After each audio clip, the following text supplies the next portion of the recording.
Assalamualaikum warahmatullahi wabarakatuh. Pada kesempatan pagi hari ini, Bapak akan menyampaikan materi evolusi, yaitu pada tanggal 18 Februari 2022. Materi yang akan Bapak sampaikan yaitu perbandingan teori evolusi Lamarck, Weismann, dan Darwin. Pengertian evolusi adalah perubahan secara perlahan-lahan dalam jangka waktu yang sangat lama atau yang bersifat absolut.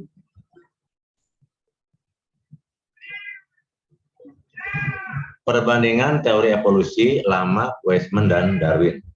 Yang pertama, perbandingan teori Lamarck dengan teori Darwin. Jim Bastik Lamarck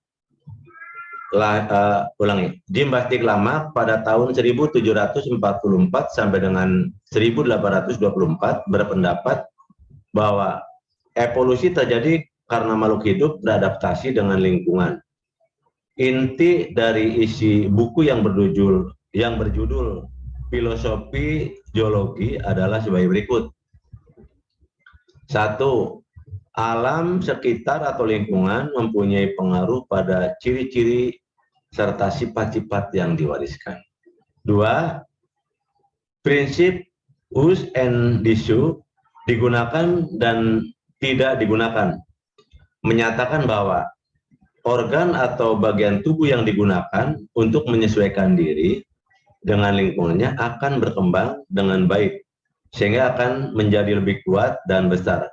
Sementara bagian tubuh yang tidak digunakan akan mengalami kemunduran, sehingga menyusut menjadi lebih kecil.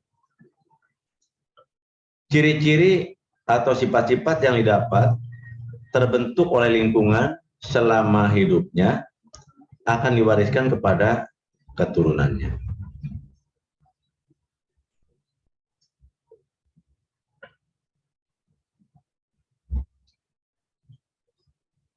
Dua, perbandingan teori Weismann dengan teori Darwin.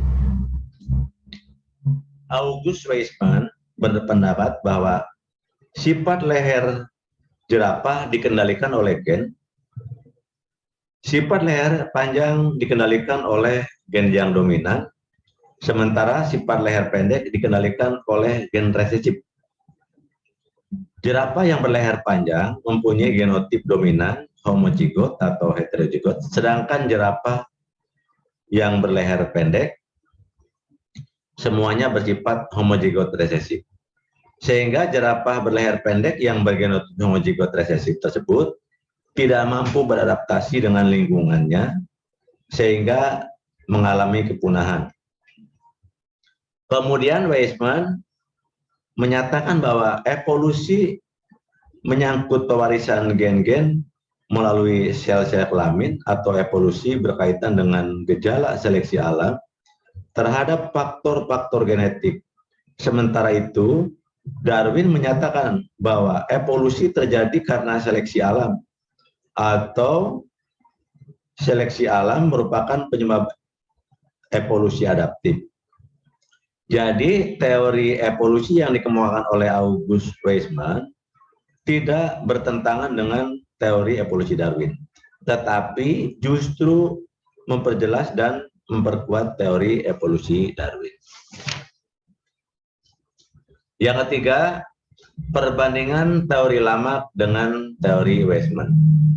Lamarck berpendapat bahwa pada mulanya rusa tidak bertanduk, tetapi karena sering beradu kepala akan tumbuh tanduk yang semakin lama semakin memanjang.